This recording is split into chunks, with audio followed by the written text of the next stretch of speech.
In April of 2019, Sudanese people were full of hope for the future. 3 decades of autocratic governance were over. The ruler, Omar al Bashir, had been deposed and there were plans for democratic elections. But 4 years later, in April 2023, people's dreams had been shattered. A power struggle between a powerful paramilitary, the Rapid Support Forces, and the Sudanese army erupted into civil war. This left parts of the capital, Khartoum, in ruins, caused the world's largest refugee crisis, and left half the population food insecure. I'm Neil Harvey, and today's newsmaker is Sudan.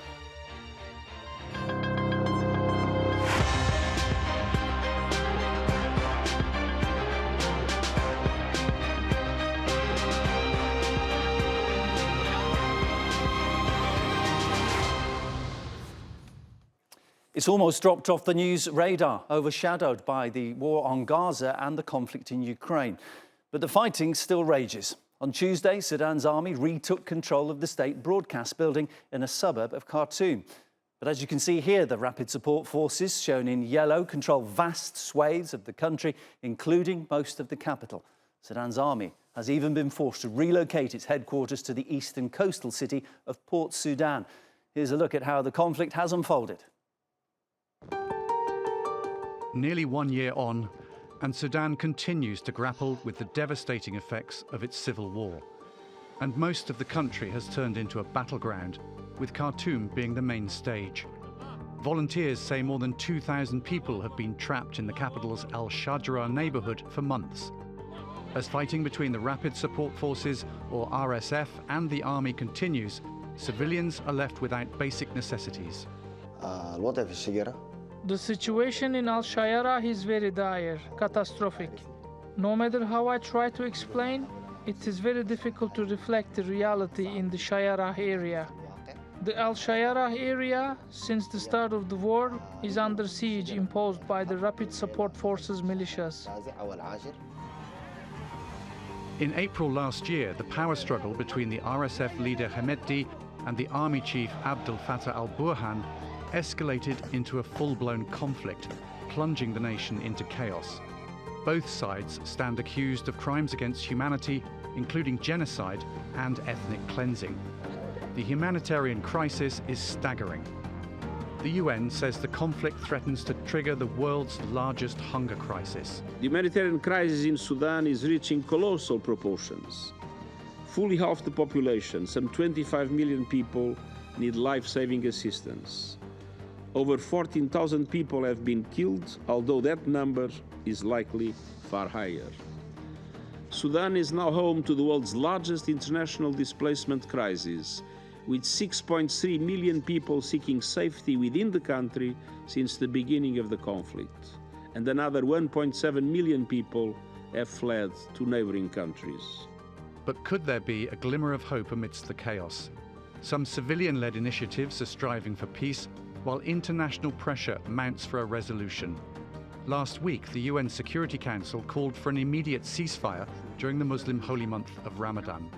Nearly 1 year into the conflict, it is important this council has spoken with one voice to condemn the violence, demand a ceasefire, and call on the parties to ensure removal of obstructions to the provision of critical humanitarian assistance. In Gaza, in Sudan, and beyond, it's time for peace. I call on political, religious, and community leaders everywhere to do everything in their power to make this holy period a time for empathy, action, and peace. Yet the path to peace remains uncertain. With no end in sight, the question remains, can Sudan's power struggle be resolved peacefully, or is the country destined for years of brutal fighting? Okay, let's discuss what is happening in Sudan. Joining me from Washington, D.C. is Niemat Ahmadi, who is the president of the Darfur Women Action Group. In Warsaw, we have Adil Aati, chairperson of Sudan of the Future and former leader of the Liberal Party of Sudan. And in Boston, we have the executive director of the World Peace Foundation, Alex Duval. Welcome to you all. This is an incredibly complicated situation. What is unfolding in Sudan, the deeper you dig, the more intricate it becomes. I'm going to try and cut straight to the heart of the matter, though, by coming first To you, Alex, because this is a conflict, it seems, the way it's portrayed, between two generals with two armies. But there are a lot of state actors involved in what is unfolding. There are states supporting both sides in this. For example, Egypt, Saudi Arabia, the United Arab Emirates and Russia, to mention only a few. In order to resolve the conflict and find some peace, does there need to be negotiation with the two army leaders, or does there need to be negotiation with the state actors who are supporting them? There needs to be all sorts of negotiations, and it's an extraordinarily complex situation of wars within wars, of concentric circles of influence. Definitely there needs to be negotiations involving the two belligerents to obtain a ceasefire and humanitarian access. There also needs to be negotiations with the Sudanese people, the representatives of the civilians, who have made it absolutely clear that the future of Sudan should lie in a democratic, non-violent civilian government. But none of this can be achieved unless the external sponsors, and you've mentioned the key ones, Cairo on the one hand, and on more or less aligned with Cairo, we have Ankara, Doha, and Riyadh, and Abu Dhabi very actively supporting the UAE with arms and money. And until those Middle Eastern capitals come to an agreement, I'm afraid the key generals, the warlords in Sudan, do not have it in their interests to resolve this conflict. Do you feel as though the two generals, though, are open to negotiation of peace? The reports suggest that the two sides are fairly balanced militarily, and perhaps there's a little bit of fatigue creeping in. I don't see much sign of fatigue, I'm afraid. I think whenever one side gets the upper hand, they want to press home their military advantage. And if they don't have the upper hand, they feel that they need to score some battlefield victories before they begin to negotiate. So each side is continually escalating the war. And because there hasn't been a serious peace process up to now, we really haven't tested their goodwill. We don't know whether they are committed in any true way to negotiating for peace. Niemat, so let's bring you in here. As always is the case, when there is war, the greatest suffering is seen by the population, by the most innocent. And this is a civil war, yes, but it's so much more than that from all the information that we hear coming out.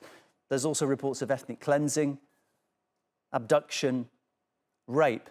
People at home might understand in their minds what they think is a civil war. This is something entirely different. Where does all the hatred come from?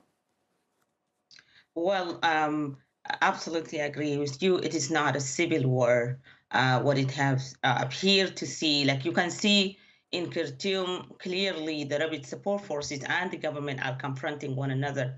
But when it comes to other places like Darfur, it is the rapid support forces systematically attacking the people, innocent civilians, and ethnic-driven attack against people, and creating an unprecedented suffering and imposing condition that we have not seen in our lifetime on the people, killing systematically. When they come into the city, they make sure that they isolate civilians from all survival means, stole properties, destroy services, loot vehicles, and cut communications. So they make sure that they eliminate all the survival means. Even those who are attempting to flee, they cannot flee. And this is an inhumane condition. The situation in Sudan now, and particularly in Darfur, where genocide has been going on for 2 decades, it is beyond catastrophic. And I don't think it is negotiation, but there is a need for an action to end the silent killing that is ongoing right now. The only reason the world does not notice it because there is no news. Sudan is completely isolated. There are no international journalists could go in. All the diplomats, all the humanitarian agencies have left since April of last year. So the situation, whatever worse situation we know, there is more that we don't know, and that is dangerous right now. Niemat, what is that persecution based on? Is this based on colour of skin? Is it based on religion, ethnicity? Where does the hatred originate from? Based on ethnicity, because back in 2003, the Ford, the Degawa, and Masalit were targeted systematically. The same group that are targeted right now, as we have seen in Al Junaina, Masalit people were systematically targeted, and many other indigenous African, home after home, they go, and even their neighbors, those non-Masalit, they ask them if they can't show them the Masalit homes, they kill them, they shoot and kill. We have seen mass killing. Similarly, other cities that were heavily attacked, Tawila, Zalingi, Khartoum, these are the cities that is majority inhabited by the Ford tribe, who was also one of the largest indigenous African tribe who were systematically targeted. So I think this is quite clear, and it is not new. It has been going on over the year. Even during that shortly lived interim period, these attacks continued to take place in West Darfur and across different areas in Darfur. I think it is not the negotiation. There has been so many negotiations in Sudan. It has yet to result in any resolution, because like people who have been attacked 20 years ago, they could not go home simply because their attackers have yet to be held accountable or apprehended. And the current crisis is the cost of impunity, I believe. And right now that people's life is in danger. Adil, having heard all that, and you know it well yourself about the situation in the country, as a politician, how do you see a path through to Sudan having its own democratically elected government in this background of civil war and ethnic cleansing? The path is very difficult. It's very difficult, taking into consideration the huge destruction of the country, and also the weakness of the political parties and the political actors. Also, the civil society organization in Sudan are weak. And as Niemat said, we don't have international journalists in Sudan. We don't have diplomats. We don't have good information about Sudan. So the world can reflect about the situation. Now, the Sudanese people are suffering in different places and in different fields. We have a huge humanitarian crisis. We have a security crisis also. People, they don't speak about this, but we can notice that a lot of armed group, a lot of terrorist group, criminal activities all around the country, and also the possibility of destabilizing the neighboring countries. We have also this political problem, because from one side, there is a general of al Bashir who wants to keep the power for themselves. There is from the other side, the RSF, which is I think is one of the most dangerous organizations in Sudan now. And from the other side, from the third side, we have a very weak political leaders and political parties. So the path for democracy and for democratic government is very difficult, but it is not impossible. As I read, you would like to run the next presidential elections whenever they might be. What is the first thing that you think has to be solved in all this myriad of problems? What's the first thing needs to be tackled? The problem of security before all, of course. This is a main problem of Sudan now, and the problem of different conflicts, frozen conflicts. We have, besides this conflict now between the RSF and SAF, we have the problem of the Nuba Mountains. We have still not solved the problem with the SPLM and SPLA there. We have the problem of Jabal Marra and Abdul Wahid Muhammad Noor and SLM, which is also was not solved during the interim period. And we have a tension situation in the eastern part of the country. So there is a lot of conflicts, social conflicts, political conflicts, frozen conflicts. We have also a very fragile situation with Ethiopia and with Chad. And all this should be, I think the security problem is the most important problem. But I don't see in the near future like a perspective for for democratic elections. We need to finish the war. We need to build an real interim period of 1 year or 1.5 years, or at the maximum 2 years, because the elite, which was ruling with the journalists in the last interim period, they were not interested in democratic elections. They were not interested in a short interim period. They were interested in a long interim period to rule with the generals, and this project has failed, and we should look for another solution. Alex, to bring you back in, you've said previously that you believe that Sudan is on the verge of a fully fledged famine, and obviously trying to get aid in a war situation is incredibly difficult. But if there isn't some kind of intervention to provide enough aid, how bad do you fear this might get? I'm very worried, because not only is there the crisis unleashed by the war itself, but that came up on the top of a whole series of humanitarian and economic crises that pre-existed the war. And what we are seeing now is that the major farming areas are unable to produce. The RSF moved into Al Jazeera, which is one of the two sort of breadbasket regions of Sudan, in December. And when it took over Al Jazeera, it actually vandalized and destroyed key agricultural infrastructure there. So the prospects for Sudan actually producing enough food for itself in the coming year is very, very bleak.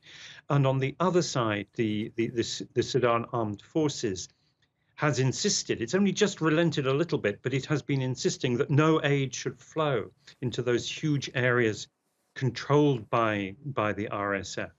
So I fear that we have a really terrible famine on a scale that we haven't seen in many, many decades, a terrible famine unfolding in the months ahead. And as has been mentioned already by you, Niemat, there's very little coverage of this on the major broadcasters. And of course, people have to take control of their own lives and their own futures. There's been, I think, estimated at least 1.5 million people have fled the country. A lot of people selling up just to pay for food at this point. How do you feel about the way the international community is accepting, or perhaps not accepting, refugees from Sudan?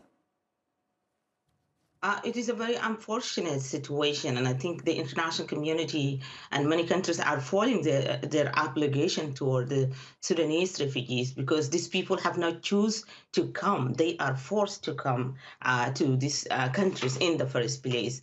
And I think they must be held accountable to their obligation. People are fleeing war, fleeing dangerous killing, fleeing rape, death and destruction, and lack of services because of the magnitude of the crisis that are people fleeing. And I think it's important that we remind the leaders to uphold their obligation to international human rights and humanitarian laws. Refugees are under international laws, are protected and supposed to be treated in dignity. But unfortunately, we have seen this again and again, with the exception of a few countries, the pushback on refugees and the suffering of refugees. Even those who fled into safe areas, they are still facing tremendous challenges and suffering. Coming back to you, Adil, I started talking about state actors and how they tie in with the crisis. So you've got to have the shipping route through the Red Sea. It's considered to be extremely valuable. The United Arab Emirates and Saudi Arabia, they obviously covet it, and they've invested huge amounts, we're talking billions of dollars invested into Sudan, which obviously has a coast that runs along the Red Sea and the shipping route there. Is that another part of the problem, those huge amounts of money being invested in by outside states? Is that money being used to fund the war in some way? The relation of the Arabic countries or neighboring countries is very complicated to the Sudanese problem, because many of these countries, like neighboring countries, we speak about Saudi Arabia or Egypt, they would support some kind of stability in Sudan. But what kind of stability?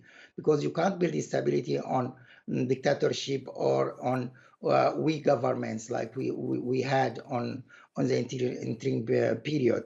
And other countries, they are trying to force their agenda in Sudan or their international agenda, like the United Arab Emirates.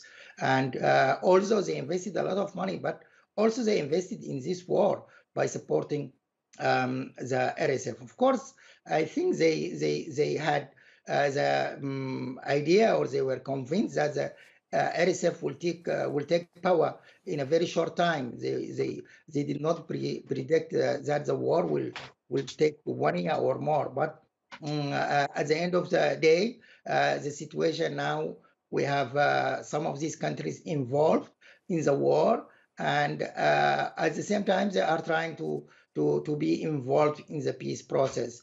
Of course, we need state actors, we need neighboring countries to be involved in solving the problem, but there should be also very strong engagement from the United Nations, from the European Union, from the United States of America, and other international actors. So the peace process should also reflect the interests of the Sudanese people for security, for democracy, for prosperity, and not only the interests of the neighboring countries or regional powers. Coming to you, Alex, and this will get more complicated the deeper I dig, which I did kind of warn could be the case. But a UN report that was leaked said that there was high confidence that the United Arab Emirates had been supplying weapons to the Rapid Support Forces. That is a claim that they have denied. Also, there have been numerous reports that say that Russia has been training and supplying weapons to the RSF in return for gold from Sudan's gold mines. So there's a lot of wealth that's being tapped into there by at least one of the armed forces. If the United States comes in and tries to negotiate some kind of peace, they will not want, you would think, the RSF to have victory, because that would continue the supply of gold and therefore funding to Russia, which would finance their war in Ukraine. At the same time, though, there seem to be some ties between the UAE, which is a US ally in the region, with the RSF. So the United States seems like it's in a very difficult situation if it's going to be lead negotiator. How does it handle a situation that complex? The US position really has been not to handle it. What the decision of the Biden administration has been until very, very recently that the Sudan issue should be handled by the Africa Bureau of the State Department. Now, everyone is well aware, of course, Sudan is in Africa. Sudan is a member of the African Union, but the African Union has shown itself incapable of responding. The leadership of the AU Commission has essentially been standing with its arms folded, watching this and indeed other crises unfold without applying its norms, its principles, without activating its institutions. And nor has the United Nations. When the UN Security Council met just recently, and you played clips of the Secretary General, Antonio Guterres, talking about how terrible the situation was, one might have thought the UN would say, okay, this is the opportunity for the UN to bring everybody together. But no, the UN has not wanted to do that. It has delegated the issue to the African Union, which is, I'm afraid, much as I applaud the principles and norms and aspirations of the African Union, I think putting the AU in charge is a recipe for failure. And Niemat, I want to finish by coming to you, and I apologise, I think we've only got about 1 minute left. Is there an existential question here over Sudan's future? How do you persuade the people in the horrific conditions they're in not to flee the country? Well, unfortunately, unless there is a solution, people will continue to flee. And I'm afraid that at some point they won't be able even to flee because people are facing hunger and malnutrition. Recently, UNICEF reported that a child dies every 2 hours, and that's the beyond dangerous. And I think Sudan needs an atrocity prevention approach whereby a robust intervention for civilians protection, and then opening humanitarian corridor if to keep the people alive at all, and then after which a long-term solution can be made. Also, documentation of atrocities and accountability must be prioritized. Like in other situations, in Rwanda, in Liberia, former Yugoslavia, those who commit crime were not part of any negotiation. They were part of the trial. Then the people of those countries were able to come together, negotiate peace, and then setting a social contract for themselves for transformation of their countries. The same solution is needed to be done in Sudan, because we have seen so many failed peace negotiation before and peace agreement. And both Al-Burhan and Dagalo are part of the Bashir's playbook, whereby they sign agreements, but they never implement it. And the people of Sudan have suffered for far too long. I think there is a need for the Sudanese national to understand, the regional actor, the international community, that this is the only way that will bring a sustainable solution. And I think the silent death and destruction that is going on need to be stopped first. Niemat, thank you so much. We'll have to wrap up our conversation there. Thanks for your contributions. Niemat, Adil and Alex, it's been great to have you on the Newsmakers. And thanks to you guys at home for watching. Remember, you can follow us on X and be sure to subscribe to our YouTube channel. This was the Newsmakers. I'm Neil Harvey. See you next time.